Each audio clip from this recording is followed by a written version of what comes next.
This is a very interesting report that will be presented by Dr. Emil Hendricks from the University of Cambridge in the context of the big INNODIA consortium that was coordinated by my institution over the last 8 years.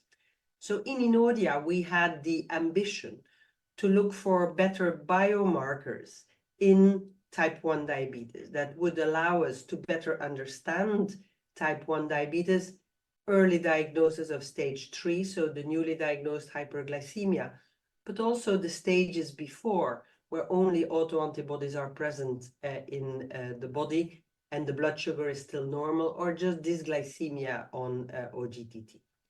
And so this specific work was led by the University of Cambridge, where we asked all of our participants in the study, more than 700 people with newly diagnosed stage 3 type 1 diabetes, to perform monthly dry blood spot collections. So they were asked to put a capillary blood on a filter paper, different spots, before the breakfast, and then 1 hour after the breakfast.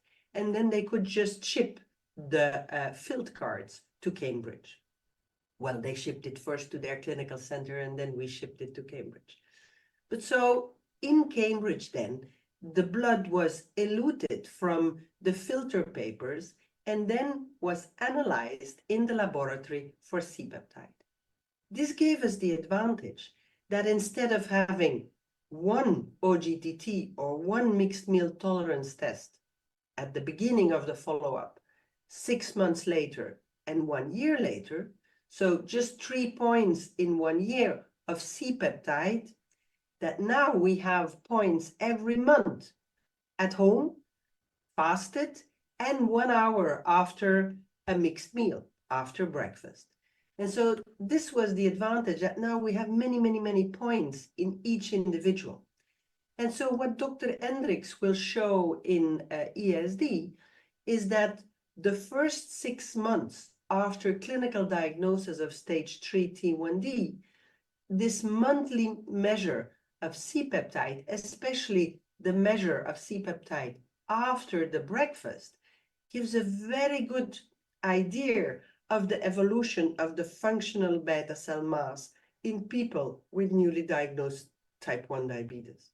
So by looking at the evolution, the curve in the first 6 months after diagnosis, we can predict what will be the C-peptide after a real mixed meal tolerance test in the hospital at 1 year.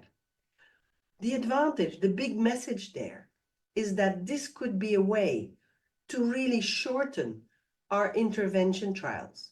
Because now if we want to test a novel agent in people with newly diagnosed stage 3 T1D, we need to follow them for 1 year to see what the effect is on the stimulated C-peptide, on the functional beta cell mass. This is a long study. So here we have the opportunity to perhaps make the study shorter and only look for 6 months, but doing the monthly measures with the home measured dry blood spot C-peptide. So this is a first report on this. We are preparing the manuscript. It has been sent out for review, so hopefully you will see it published in full with all the technical details. And also we will now start preparing the manuscript, not in the people with newly diagnosed clinical stage 3 T1D, but also those with pre-symptomatic T1D, so in stage 1 and stage 2 T1D. So to me, this is a very interesting novel technique that will allow us to hopefully shorten the duration of intervention trials. Yeah, that's it really was very more much than 700 people with newly diagnosed T1D who participate in this. And so we have the analysis in children, very low age. We have the analysis in adolescents and also in adults up to the age of 45. So it's quite an extensive study.